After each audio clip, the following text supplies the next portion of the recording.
로이터 데일리 브리핑 2025년 2월 19일자 소식을 전해드리도록 하겠습니다. 오늘 소식은 사우디아라비아 리야드에서 미국을 대표하는 국무장관 마크 루비오와 러시아 외무장관 라브로프가 만난 그 내용을 탑 뉴스로 소개를 하고 있습니다. 그래서 트럼프하고 푸틴은 직접 만나지는 않았지만 대표 주자들이 리야드에서 만나가지고 밝은 표정으로 통화하는 내용을 탑 소식으로 전하고 있고, 러시아의 대표적인 그 통신사인 타스 통신에서도 미국은 클린업할 필요가 있다. 뭐를 클린업해야 되냐면은 레거시 오브 바이든 어드미니스트레이션, 바이든 행정부의 전통을 클린업 해야 될 필요가 있다 해서 러시아와 미국의 관계가 could be created, 새롭게 될 수 있다는 점을 시사하고 있습니다. 그래서 러시아의 안보에 대한 것, 전략적 안정에 대해서 러시아와 미국의 협력 가능성을 시사하고 있습니다. 러시아의 유력 그 신문에서도 이렇게 보도를 하고 있으면서 이 내용을 제가 이제 한글로 이렇게 번역을 해서 기사 내용을 소개해 드리면은, 라브로프가 러시아에 가서 이 신문에서 라브로프 연설을 요약한 것인데, 요걸 한번 쭉 이렇게 현지 언론에서, 러시아 현지 언론에서 어떻게 사우디 리야드에서 미 국무장관과 만난 그 내용이 어떤지를 알 수가 있을 것 같습니다. 그래서 조 바이든 행정부의 유산을 정리해야 된다. 조 바이든 민주당 행정부하고는 선긋기를 하고 있고, 트럼프에 대해서는 우크라이나 사태의 근본 원인 중 하나가 우크라이나를 나토에 끌어들이려 해가지고 러시아가 사실은 우크라이나를 침공한 것인데, 이것을 행정부의 이전 행정부는 바이든 행정부를 말하니까 그 행정부의 강압적 노선이라고 공개적으로 큰 소리로 말한 최초이자 지금까지 유일한 서방 지도자, 이름하여 트럼프가 바로 그 유일한 지도자다. 그렇게 트럼프와 함께 뭔가를 something happen, 뭔가 일어날 것 같다는 그런 뉘앙스를 풍기고 있습니다. 그래서 러시아와 미국의 국익이 완전히 일치하지는 않겠지만 일치할 경우 양국은 이익을 얻을 수 있을 것이다. 이 말은 지금 대한민국에게도 굉장히 중요한 그 이슈로 다가오는데, 미국과 러시아가 서로 간에 협력할 경우에 지금 구도는 이제 미한일 구도, 한국에서는 뭐 한미일이라 그러고 또 미국 부여회에 보면은 미한일이라 그러니까, 자국 입장에서 저는 미국 시민권자니까 미한일로 해가지고 미한일이 양국이 이익을 얻을 수 있을 것이다. 한국도 그 사이에서 이익을 얻을 수 있을 것이라는 것을 시사하고 있습니다. 그리고 라브로프 러시아 외무장관은 브릭스 내에서도 지금 결제 플랫폼을 만드는 문제가 논의되고 있다. 러시아는 뭐 또 러시아 나름대로 하면서 미국과 협력을 하는 것이고, 미국의 또 목적은 중국을 최종적으로 견제하니까 지금 이런 분위기로 간다면은 러시아와 손을 잡고 옛날에 했던 것처럼 중국과 손을 잡고 러시아를 짱구 만드는 것처럼 러시아와 지금은 손을 잡고 중국을 짱구 만들 수 있지 않을까. 그런 생각이 좀 들기도 하는데, 그래서 라브로프 러시아 외무장관은 트럼프 대표와 마크 루비오 국무장관을 얘기하는데 대화 분위기가 긍정적이라고 생각했다고 얘기를 하고, 또 북극에서도 러시아의 활동 전망에 대해서 쭉 보고를 하면서 2022년에 이 북극에 무슨 기구가 있을 모양인데, 이게 업무를 맡은 다른 북극 이사회 회원들의 입장에도 불구하고 모스크바는 불쾌한 자세를 취할 필요가 없다. 뭐 북극을 두고 이렇게 조금 서로 간에 다른 견해가 있어도 우리는 다 포용할 수 있어. 그런 지금 얘기를 하고 있고, 시리아와의 관계에 대해서는 2월 말에 예정된 새 정부 대표들과 회담을 할 것이라고 얘기를 하고 있습니다. 전에 이제 시리아 HTS가 알 아사드 정권을 붕괴시키기 위해서 막 번개처럼 막 내려올 때 일주일 안에 그냥 다 수도까지 점령을 하게 됐는데, 물론 터키의 지원을 받기는 했지만 그 시리아의 러시아의 아주 강력한 그 해군 항구도 있고 한데 러시아가 개입을 안 했습니다 그때. 그래서 이거를 보면은 이 시리아의 문제도 뭔가 막후 뭐가 그래가 있었는지 뭐가 있었는지는 잘 모르겠지만, 지금 이제 2월 말에 지금 이번 달 말에 HTS 이 정부 대표들과 시리아 정부 대표들과 회담을 가지게 되니까 뭔가가 미국과의 갈등 관계는 피하면서 또 러시아는 자신들의 또 이익을 취하는 그런 노선을 취해가고 있는 모습을 보이고 있습니다. 그리고 이제 시리아가 직면한 과제 중에 하야트 타흐리어 알샴이라고 테러리스트로 인정되어 러시아 연방에서 금지된 조직이 있는데, 이러한 조직 그리고 미국의 불법적 존재, 또 미국에서도 물론 불법적 존재가 있으니까 그러한 러시아 내 불법적 존재를 얘기하고, 그 다음에 터키와 시리아 사이에 있는 쿠르드족이 있는데 쿠르드 중국과 건설 정책, 이런 그 문제들을 언급을 했습니다. 아마 이제 쿠르드를 계속 둘 수는 없으니까 러시아 입장에서는 국가에 준하는 어떤 걸로 인정을 해주는 그런 조치가 필요하다는 그런 뉘앙스를 좀 풍기고 있는 것 같은데, 그리고 현재 러시아가 우크라이나하고도 이렇게 문제가 되고 있지만 코카서스 그 산맥이 있는 남코카서스 3+3 이 문제가 계속 대두가 과거부터 되어 왔는데, 거기 이제 아르메니아, 아제르바이잔, 조지아가 있는 그 지역 세 개 나라와 그 주변을 사고 있는 러시아, 특히 이란, 이런 그게 바로 이제 3+3의 형식을 취하고 있는 것인데, 이것이 어떻게 앞으로 해나가야 되느냐 그런 얘기들을 했다 그러고, 그리고 또 라브로프 외무장관은 유라시아 국가가 대표가 되는 새로운 포럼을 만드는데 찬성을 했다는 얘기를 하고 있습니다. 그리고 러시아는 이제 국가별 우선순위에서 어떤 나라가 가장 중요하냐 그렇게 생각하냐면 벨라루스하고 중국이 가장 중요하다. 벨라루스는 뭐 이미 러시아 쪽이라 그러지만 바로 우크라이나하고 이제 붙어 있고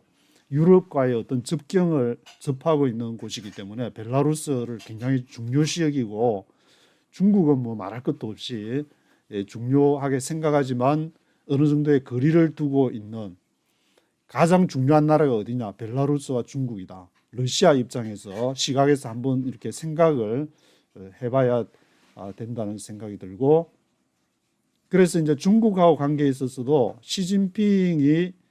모스크바를 방문하는 시기를 5월 9일, 아마 날짜가 정해진 모양인데 5월 9일자 시진핑이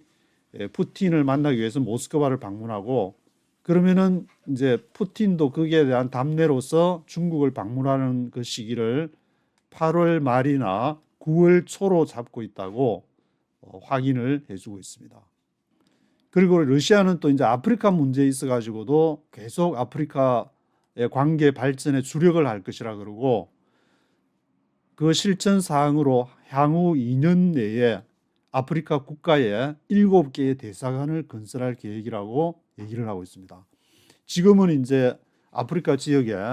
중국이 막강한 세력을 떨치고 있는데, 러시아가 진출을 하고 지금 푸틴과 트럼프와 관계가 좋아지게 되면은 아프리카 쪽은 중국 쪽의 영향력에서 이렇게 미국 쪽, 러시아와 미국 쪽의 영향이 강화되는 쪽으로 가지 않을까. 물론 그 사이에 많은 갈등과 전쟁이 어쩌면은 전쟁도 일어날 수 있는 그런 상황이지만, 미국과 러시아 쪽에 힘이 실리고 중국의 힘이 약화되는 그런 쪽. 그렇다면은 아프리카에 있는 희토류를 비롯한 지하 자원은 누가 가져갈 것이냐, 그런 문제도 한번 생각해 보시면 좋을 것 같습니다. 그렇다면 이제 한국에서 자동차 뭐 배터리를 만든다든지 그런 대기업들은 또 누구랑 손을 잡을지, 그런 이익도 잘 국제 정세를 외교 문제를 잘 파악을 면밀히 파악해 가지고 앞으로의 미래를 설계를 해야 될 것이 아닌가, 그런 생각이 들고 있습니다. 그리고 마지막으로 이제 중앙아시아 국가, 스탄이 붙은 뭐 키르기스탄이라든지 우즈베키스탄이라든지 타지키스탄이라든지 그런 나라들이 이게 러시아로 이제 노동 이민자로 많이 가게 되는데, 이 사람들을 너무 강하게 압박하지 말자는 그런 입장을 이렇게 라브로프 장관은, 그것이 러시아의 국가 정책이 돼야 된다고 얘기를 하고 있습니다. 지금 미국의 이제 트럼프는 불법 이민자를 쫓아내느라고 이제 정신이 없는데, 물론 그 사이에 이제 너무 많이 불체자들이 유입이 돼 가지고 좀 정리를 할 필요가 있으니까 국가 차원에서 그렇게 하지만, 지금 러시아 입장에서는 전쟁하느라고 뭐 젊은이 사람들도 많이 다치고 막 그렇게 했으니까, 사망하고 했으니까 이런 이민자들을 받고, 앞으로 또 소비에트 동투의 땅이 높고 북극 항로가 개발될 경우에 이민자들이 많이 필요하다는 생각하에서 이런 결정을 한 것이 아닐까, 그런 생각이 들고 있습니다. 그래서 요 구글 지도를 하나 가져왔는데, 이걸 보시면은 여기 이제 터키가 있고 요 아래쪽에 이란이 있고 요 위쪽에 러시아인데, 이게 3+3이라고 했는데, 또 세 나라가 여기 아르메니아, 아제르바이잔, 그리고 조지아, 여기 이제 이 코카서스 산맥이 이렇게 쭉 펼쳐져 있는 이 산맥을 또 러시아와 이 세 나라가 대치하고, 또 아래쪽에는 터키와 이란이 대치를 하고, 그래서 이 세 나라에서도 지금까지도 그랬지만 분쟁이 언제든지 일어날 수 있는 소지를 갖고 있는, 마치 한반도의 지정학적 위치와 비슷한 그런 위치를 갖고 있고, 그게 이제 우크라이나에서도 그런 상황이 되어 가지고 나토에 붙을 것인가, 러시아 쪽에 있을 것인가, 아니면 중립으로 있을 것인가, 그런 문제로 계속 해오다가 우크라이나에서는 전쟁이 일어난 거고, 여기도 그런 분쟁의 위험이 있는 것이고, 지금 한반도에도 그런 분쟁의 소지를 여기 조지아나 아르메니아, 아제르바이잔, 그런 비슷한 상황에 직면해 있는 것이 아닌가, 그런 생각이 들고 있습니다. 그래서 저는 이걸 보면서 이제 이 한반도의 외교학과 다니면서도 늘 이제 고민하던 문제였는데, 그거를 최근에 유튜브를 보게 되니까 김태유 교수의 국가전략대학원이라고 유튜브에 치시면은, 그분이 미한일 관계라든지 합종 연행에 관해서, 한반도는 이제 중국과 러시아, 일본, 미국 영향에서 벗어날 수가 없기 때문에 어떻게 합종 연행을 해갈 것이냐, 이게 러시아와 대한민국의 이익은 서로 간에 너무 일치하기 때문에, 앞으로 이제 국제 정세가 각 국가적인 이익을 향해서 가기 때문에 러시아와 대한민국은 서로 아무리 사이가 어느 정도 나빠져도 협력할 수밖에 없는 사이다. 그것을 아주 명확하고 깔끔하게, 정말 제가 지금까지 본 중에서 제일 가장 잘 정리를 하시는 우리 교수님이 아니실까. 김태유 교수님 꼭 한번 쓰셔서 그 외교나 한반도의 앞으로 어떻게 국제 정세 속에서 헤쳐나가야 될 것이냐, 그런 문제를 김태유 교수님을 한번 쓰셔서 그래서 들어보시기를 강력히 추천합니다. 그래서 제가 러시아 신문을 이렇게 찾아보면서 이즈베스티아지를 찾아보니까 러시아어 한 30개 국을 딥L로 번역을 할 수가 있으니까, 과거에는 글자만 이게 그림인지 글자인지 했는데, 이걸로 이제 해서 한번 이렇게 번역을 해보니까, 블라디미르 푸틴 대통령이 이번 회담에 대해서 이제 어떻게 평가하는지가 나오고 있는데, 6월 19일 날 상트페테르부르크, 여기 이제 드론 제조 공장을 방문해 가지고 기자들이 이번 리야드에서 마크 루비오하고 라브로프 외무장관이 만났는데 어떻게 생각하냐? 그 물으니까 러시아와 미국 대표단 간의 회담 결과를 높이 평가한다. 그렇게 아주 긍정적으로 얘기를 했고 미국 측은 편견이나 판단 없이 논의에 접근을 한 상당히 다른 사람들이었다. 이렇게 이제 사진에는 3명이 나왔지만 다른 대표단을 얼마나 동행을 해서 갔는지는 저도 확인을 못 해봤는데 이 사람들이 상당히 다른 사람들이었다. 그러니까 과거에 민주당의 바이든 행정부와는 선긋기를 정확히 하는 그러한 트럼프 행정부의 모습을 보이고 있고 잘하면은 러시아 우크라이나 전쟁도 이 사우디의 중재 하에서 어쩌면은 잘 진행되어져 갈 수 있지 않을까 그런 희망도 이렇게 생각해 보게 됩니다. 여기 이제 사진이 기사에 들어가니까 이 사진이 하나 있어가지고 마크 루비오 장관이 이렇게 표정을 이렇게 보고 또 옆에 계신 분들 표정에 진지하고 뭔가 이렇게 밝은 표정, 희망적인 것을 제가 읽을 수 있었는데 여러분은 저를 보시면서 어떻게 생각하시는지 모르시겠는데 직접 한번 보셔서 전체 봐도 이렇게 표정을 봐도 한국 분들은 K 드라마 등을 통해서 많이 아주 거기에 표정만 딱 보면 알 수 있다. 그런 전체 외교의 상황을 직감하지 않으실까 그런 생각이 들어서 한번 보여드리고 그다음 로이터 데일리 브리프에서 기사를 보시면은 미국과 뭐 이렇게 접근 방식이 극적으로 바뀌었다는 소식을 먼저 얘기를 하고 근데 지금 현재로 미국에서 이제 관세 정책 트럼프가 막 취하고 또 도찌를 통해서 일론 머스크가 마구마구 이제 막 그 돈 전략한다고 막 자르고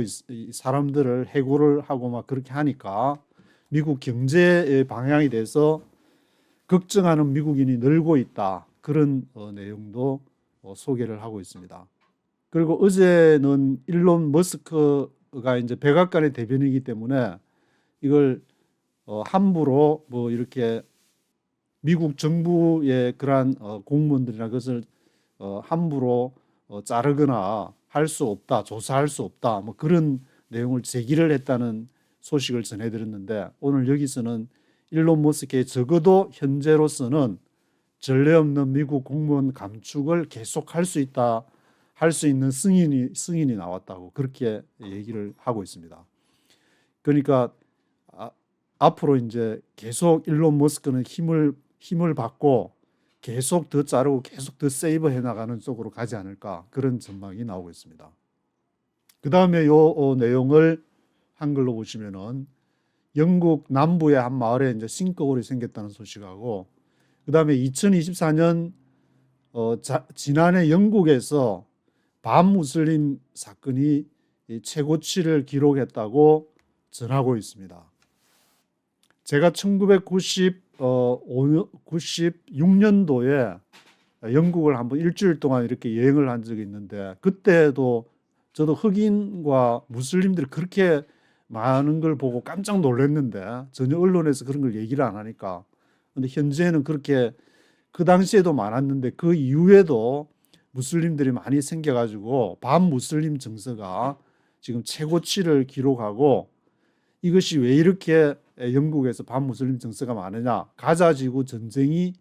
온라인 증오를 극대화했다는 것으로 그렇게 평가하고 있는 소식이 들리고 있습니다. 그리고 다음 소식은 트럼프 대통령이 남아프리카 공화국에 대한 원조를 중단해가지고 이것이 우려가 되고 있다는 소식을 전하고 있습니다. 아마 이제 남아프리카 공화국에서 토지 개혁 정책과 관련해서 여기에서 남아프리카 공화국에 대한 원조를 중단한 이유를 토지 개혁 정책으로 들고 있는데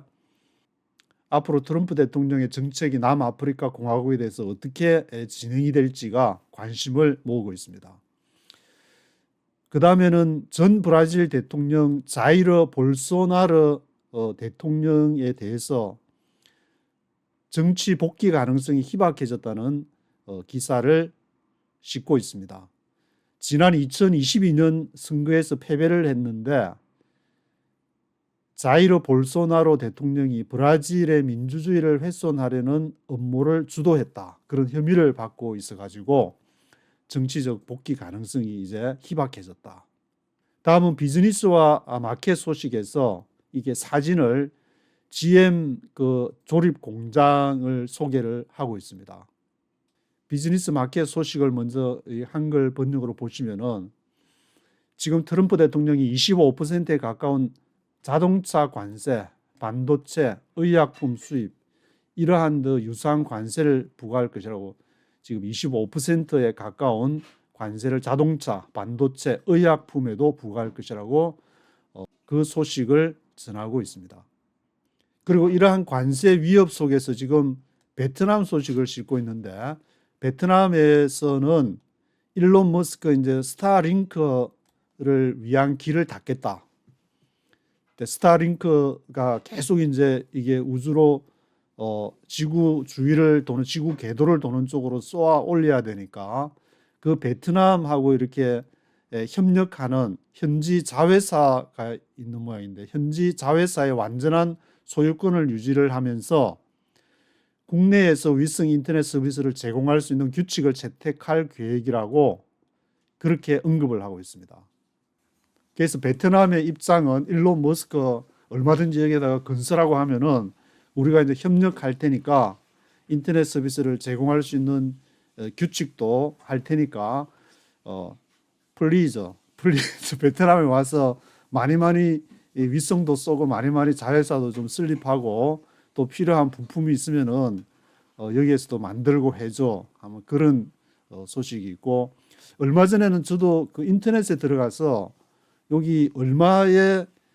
스타링크가 얼마에 제공하는지를 보고 있어요. 가격이 상당히 많이 지금 내려가 가지고 거의 한 달에 지금 내는 돈이 아마 100불 밑으로 지금 내려갔는지 그 정도 되니까 크게 뭐 일반 그 중산층들도 부담 없이 스타링크 그 안테나 조그마한 거 하나 가지고 있으면은 지구 어디에 가서도 인터넷을 할 수 있는 그런 시대가 지금 열려가고 있는 것으로 보이고 있습니다. 다음은 영국의 인플레이션에 대해서 얘기를 하면서 지난 1월에 10개월 만에 최고치인 3.0%를 기록했다고 얘기를 하고 있습니다. 그리고 영국에 대한 그 로이터가 원래는 이제 영국의 회사였는데 톰슨에서 톰슨 로이터스 해가지고 여기도 이름이 이제 로이터 통신사만 아니고 톰슨 로이터라는 게 정식 이름인데 이 로이터가 옛날에 영국에 본부를 두고 있었는데 이렇게 부정적인 또 전망치를 로이터가 하는 걸 보니까 조만간 더 상승할 것으로 예상을 되고 있다 그러니까 영국의 상황이 좀 안 좋게 지금 돌아가고 있는 것이 아닌가라는 그런 생각을 해보게 됩니다. 뭐 이렇게 그 일반 유튜브나 그렇게 방송을 보게 되면은 영국, 프랑스 로스차일드가 한쪽이고 스위스 로스차일드, 스위스와 이제 트럼프가 같이 하는 그런 세력이라고 뭐 그렇게 분류하시는 분도 계신데 하여튼 영국, 프랑스, 중국 이런 상황들이 지금까지 쭉 보게 되면은 안 좋은 거는 맞으니까 계속 하강하면서 앞으로도 더 인플레이션이 상승을 하게 되면서 좋지 않은 쪽으로 가게 될 것이다. 그렇다면 이제 미국은 어떻게 될 것이냐? 미국도 지금 이제 폭탄을 이제 제가 직접 여기서 이제 생활해 보면은 큰 폭탄은 두 개가 있다고 하나는 인플레이션이고 하나는 주가라고 볼 수가 있는데 지금 이제 여론조사를 보면 미국의 한 절반 이상이 주가는 앞으로 계속 미국의 주가는 안 좋아질 것이다. 성경에도 보면 내 믿음대로 되리라 그 말이 나오는데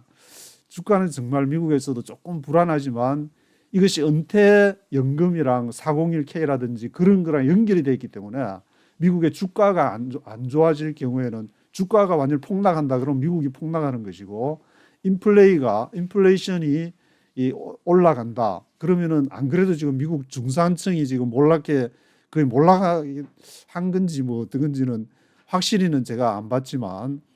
많이 이제 중산층하고 빈부의 격차가 많이 벌어지고 있으니까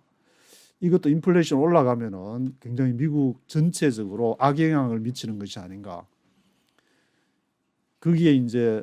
이렇게 이자율 관련해서 지금 이자율이 기준금리 4.5%에서 이것이 앞으로 이제 연방 정부에서 그것으로 컨트롤 해왔다면은 앞으로 연방 정부와 은행과 기업이 이것을 주도해 나가야 된다. 그렇게 평가하시는 분석가도 계셨는데 앞으로 이제 연방 정부의 역할이 축소가 되고 정말 정부와 은행 기업 간의 그런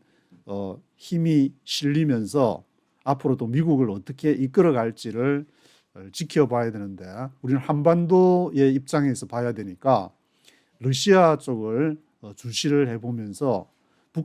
북극해가 또 열려야만이 한반도가 그 길을 헤쳐나갈 수 있으니까 북극 항로를 통해서 서울이 지금 너무 많이 집중화되어 있어가지고 그것을 조금 균형 차원에서 부울경 지역을 통해서 이렇게 러시아의 항로 무역 앞으로 이제 한국의 제조업이 나갈 길들을 우리가 고민해야 되지 않을까 그런 생각이 들고 있습니다. 그 다음 소식에서는 글로벌 헤지 펀드를 언급을 하면서 지금 중국 주식을 대량으로 매수를 하고 있다고 그럽니다. 중국이 한국에서 나오는 유튜브는 지금 막 안 좋고 그렇게 금방 중국이 이렇게 망할 것처럼 얘기하시는 분들도 많지만 이 글로벌 헤지 펀드가 중국 주식을 대량으로 왜 매수하고 있을까? 그 원인을 중국이 트럼프 대통령과 협정을 맺거나 요게 이제 하나가 있고 중국이 미국 대통령에 대항을 해가지고 세계 각국과 연합을 할 경우 그러니까 하나는 미국하고 중국하고 이제 뭐 잘 되어 가지고 이제 갈등 끝 고생 끝 행복 시작이라고 표현해야 되죠. 일단 중국하고 미국 사이가 좋아질 경우 또 안 좋아져 가지고 다른 세계 각국과 연합을 한다. 이 트럼프 대통령과 협정을 한다. 그래도 양쪽에 다 베팅을 해도 수익을 얻을 수 있는 뭐가 있으니까 그래서 중국 주식을 대량으로 매수하니까 지금 두 큰 세력이 부딪혀 가지고 하나가 완전히 부서지거나 아니면은 양쪽이 서로 완전히 갈라서거나 그런 이제 거의 다 지점에 앞으로 한 1, 2년 사이에 2, 3년 사이에 그런 일들이 벌어지지 않을까 그런 생각을 하게 하는 이 글로벌 헤지 펀드의 행동이 나오고 있습니다. 그 다음에는 12개 제약회사 소식을 전하면서 근육을 보존하는 새로운 체중 감량 치료법을 했다. 근육은 그대로 있으면 보존을 하면서 체중을 감량하는 그러한 제약회사들. 제약회사가 미국과 중국이 대립하는 가운데에 서 있는 것 중에 하나가 제약회사인데 미국은 이제 정책을 중국에 있는 그 제약회사로부터 하는 것이 아니라 미국에서 직접 만들겠다는 쪽으로 그렇게 제약회사하고 이제 그 조선업하고 두 개를 이제 완전히 이렇게 그걸 표시를 이렇게 했는데 트럼프 정부에서 또 이 12개 제약회사가 또 어떻게 해서 미국의 3억 3천만 명의 사람들에게 값싸고 효과 있는 약을 공급을 해가지고 잘 이끌어 나갈지가 관심이 쏠리고 있습니다. 다음 소식은 독일의 그 AFP 하면은 독일을 위한 대한당이라고 여기 A가 얼터너티브고 얼터너티브 포 도이치란드 독일을 위한 대한당 AFD에 대한 소식을 하면서 이 극우 정당 AFD가 이제 극우 정당인데 그동안에 나치의 과거 때문에 권력에서 배제가 되어 왔지만 그러나 지금 이제 독일에서 경제 침체가 오고 있고 또 이주에 대한 그러한 긴장 문제 때문에 독일 극우 정당이 지금 부상을 하고 있기 때문에 이것을 쭉 이렇게 로이터에서도 살펴보는 것을 전하고 있습니다. 마지막 소식으로는 요게 이 아름다운 그림이 높은 음자리표를 눕혀놓은 것 같은 아름다운 음악의 우주에서 들리는 제임스 웹 스페이스 텔레스코프 제임스 웹 망원경에 대해서 지금 블랙홀 주변에서 벌어지는 혼란스러운 사건을 가장 잘 보여주고 있다고 하면서 이게 뭐 블랙홀 주변에서 벌어지는 사진이라 그러는데, 바라건대 대한민국이 블랙홀 속으로 빠져들어가지 말고 잘 굳건하게 버텨가지고 앞으로 이제 러시아와 다 국가적인 이익 관계에서 잘 연결이 되어가지고 또 국제적인 제조 강국으로 우뚝 서게 될 그날을 기원해 보면서 오늘은 여기까지 하도록 하겠습니다.